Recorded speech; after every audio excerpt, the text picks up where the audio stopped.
Right, I'm still messing around with the layout of the shop and figuring exactly where it's going to be, just so I can get an idea of what the grading what has to happen for grading for the shop.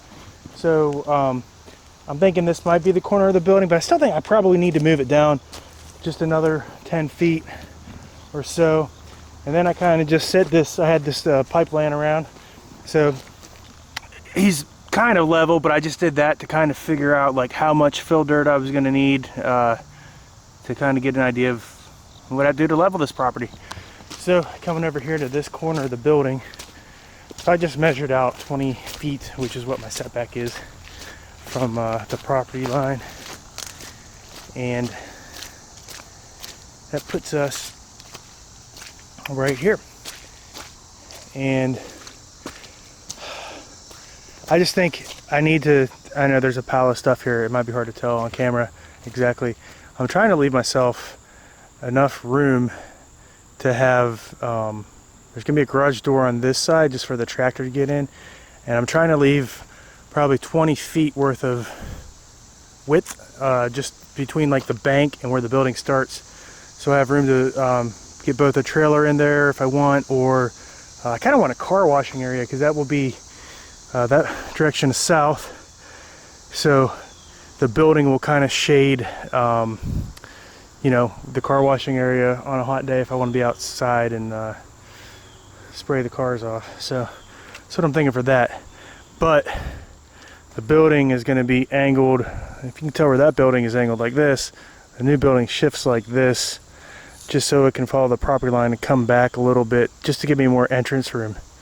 So I'm probably going to have to move 10 feet to this direction so that I have 20 feet or so of clearance. I don't know, I'm messing around with it. So it rained a lot, and I really need to get my silt fence up. So whenever you do a demolition permit, which is what I have right now for this building to come down, you have to also file a soil and erosion if you're going to disturb more than 1,000 feet of soil or something like that.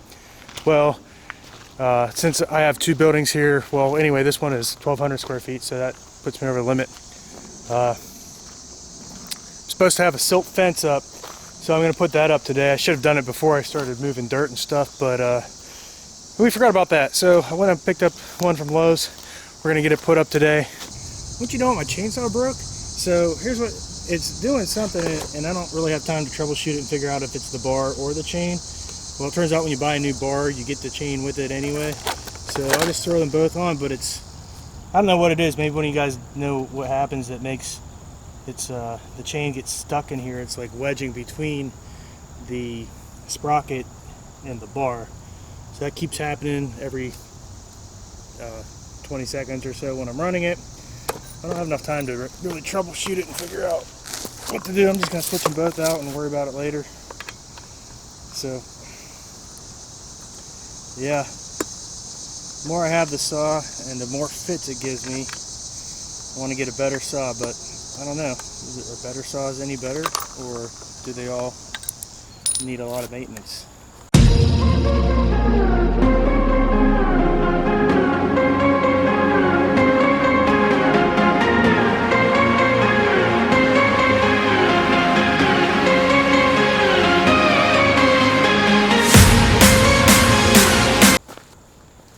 Alright guys, let's clear out some trees.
So as you can see, my wood piles, I got wood chips.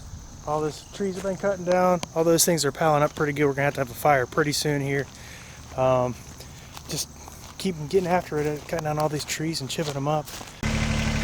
All right, we're done for today. Just got a bunch of trees down and chopped them up, went through the chipper. Still got a bunch to do.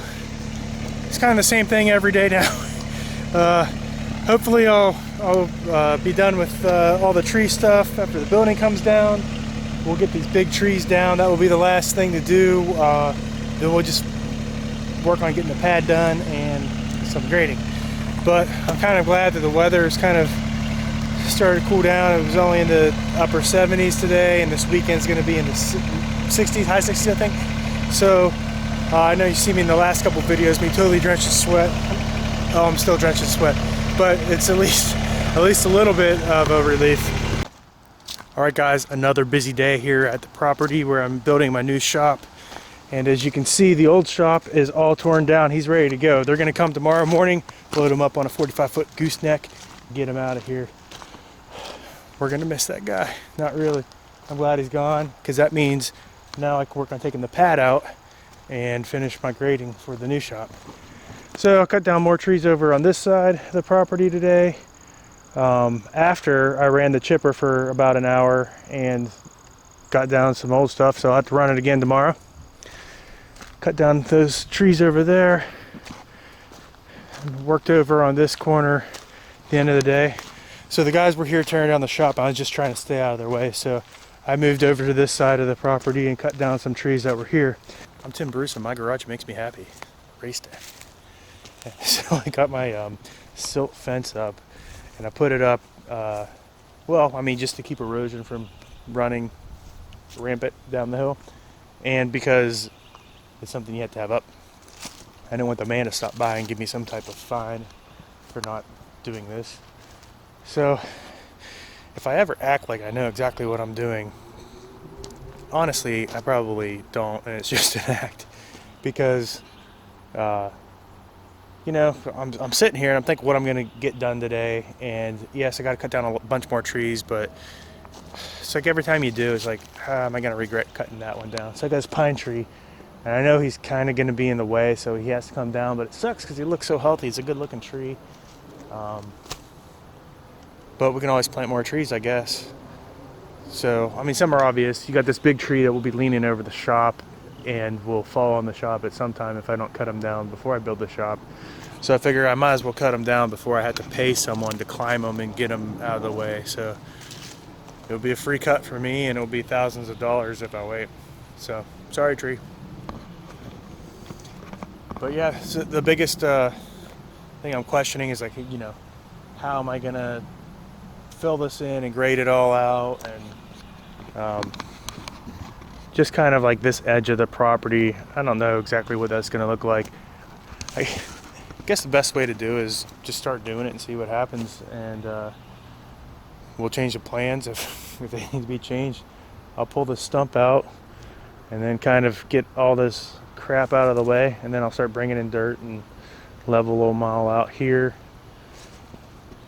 probably to about this spot, because I'd like to have on both sides of the shop, I want, like, you know, at least 20 feet so that you can park something beside the shop, trailer or whatever, and so a nice level pad beside the shop.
you can see, there is no shop left. So I'm pretty pumped. Got the Kubota BX23S with that Land Pride Landscape brake. He's doing a good job. I'm pretty happy with that find. Everything's going good with the Kubota. Really happy with it. So far it seems like the right tool for the job. Haven't gotten any real heavy lifting with it yet. So we're planning on tearing out this concrete slab. And I think I'm going to rent a Bobcat with a jackhammer on it.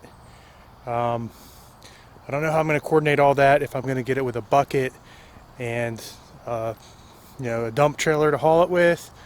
We'll figure that out. Still cutting down more trees. Now that I have the shop out of the way, trees will be cut down soon. As you can see, I'm standing inside the shop, and straight above is that tree. So I just got a call today from the gentleman I'm buying my new shop from. He told me that steel prices are going up next week 5%, and I better buy now. And whether he's pulling my chain or not, I don't know. But I was ready to pull the trigger right now anyway. So tomorrow I will hopefully be signing a purchase order and sending some money so I can get my shop being engineered for me. So I should have the drawings, 7 to 10 days after that. Then be able to get the engineered drawings for the foundation. And then concrete guy will come in. Got my second quote coming tomorrow. And he'll come in and give me an idea of what he thinks it should cost. So progress is being made slowly but surely. It's a lot of hard work. We'll get these trees taken care of. We'll bring in some dirt, get this graded, and keep making progress.